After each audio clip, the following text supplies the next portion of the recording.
Bonjour chers abonnés, bonjour chers followers, Sébastien Badibanga, bienvenue sur ma chaîne Curly New York. Sujet du jour, football. Pourquoi les médias français sont si durs avec Kylian Mbappé?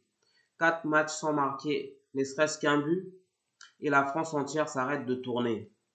Tous les losers de l'Hexagone lui tombent dessus.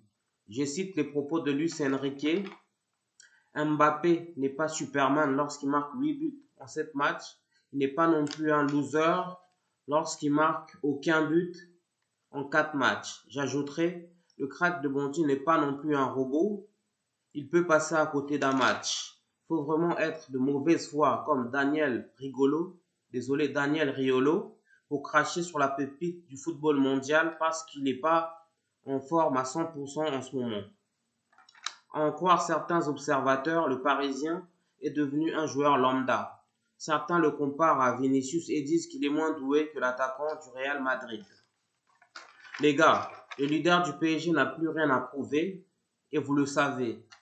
Certes, son loupé en championnat face à Rennes est impardonnable. J'admets également que son match famélique contre Newcastle est à jeter à la poubelle. Par contre, l'international français ne mérite pas ce déferlement de haine qui s'abat sur lui. Alors question, pourquoi les journalistes français sont si méchants avec Mbappé? Pour rappel, lorsque le capitaine actuel de l'équipe de France a loupé son tir au but face à la Suisse en huitième de finale de la Coupe d'Europe, toute la presse française a fustigé la star du ballon rond. Problème, ces critiques se sont transformées en acharnement. Pire, la fachosphère s'est emballée et a proféré des insultes racistes à l'encontre du soulier d'or 2022. Par ailleurs, Mbappé ne fait pas non plus l'unanimité auprès des observateurs français du football. Or, le numéro 10 des Bleus est devenu champion du monde à 19 ans en 2018. Pour couronner le tout, il a été désigné meilleur jeune du tournoi. De plus, le recordman de buts du PSG peut se targuer d'avoir remporté 5 championnats de football de France. Rien n'y fait. Le meilleur buteur français en une saison clive malgré ses performances stratosphériques. Désolé. Même lors de la Coupe du Monde au Qatar en 2022, Kix a défrayé la chronique, mais pas de la bonne manière. Pour commencer, il aurait pu s'en passer car les mauvaises langues lui ont reproché d'être discret avant le début de la compétition. La plupart des journalistes n'avaient Dieu que pour Karim Benzema, le ballon d'or du peuple. Malgré les premiers buts de l'attaquant parisien lors de la phase de poule, les spécialistes hexagonaux n'arrivaient même pas à cacher leur préférence pour Antoine Griezmann, qui était, selon certains médias, le meilleur bleu de la compétition. Il a fallu la finale et le triplé de Kylian Mbappé contre l'Argentine pour que le critique cesse et que les médias adoubent le meilleur joueur du monde. À mes yeux, Kylian Mbappé est une victime du deux poids, deux mesures. Je m'explique.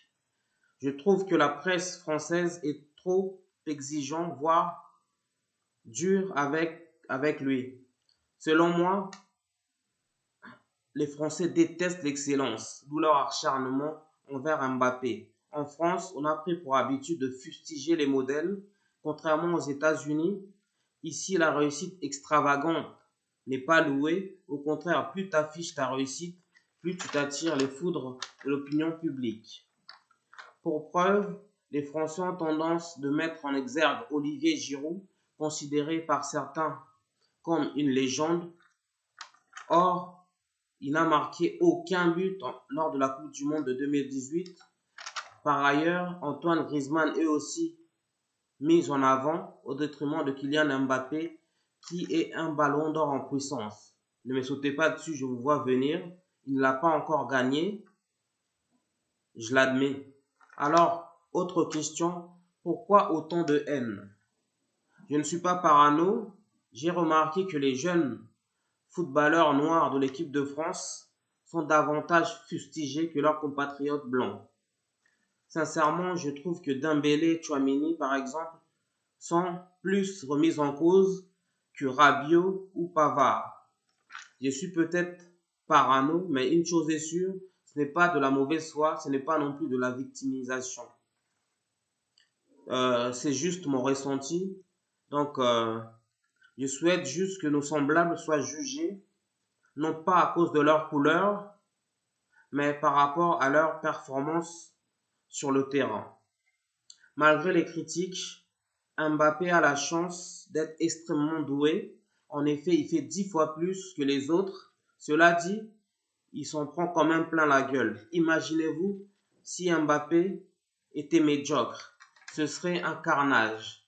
Donc je ne comprends pas en fait ces journalistes qui cherchent des poux à Mbappé alors que le mec est champion du monde et vice-champion du monde.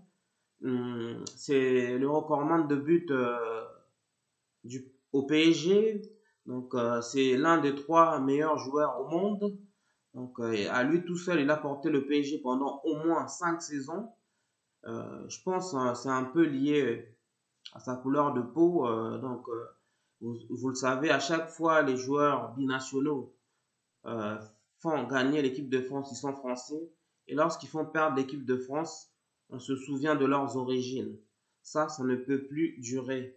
On est en France, on est en 2023, donc comme Martin Luther King l'a dit, nous voulons simplement que nos enfants ne soient pas jugés par rapport à leur couleur de peau, mais soient considérés par rapport à leurs valeurs humaines et par rapport à leurs actes. Donc, bon courage Kylian Mbappé, moi je crois en toi, je sais que tu vas revenir encore plus fort et je pense même que tu vas marquer un but face aux Pays-Bas donc demain pour les qualifications de la Coupe d'Europe. Et contre Strasbourg, je suis sûr, tu vas faire taire la critique en marquant des buts aussi. Donc, tu vas faire une bonne saison, moi, j'en suis sûr et certain.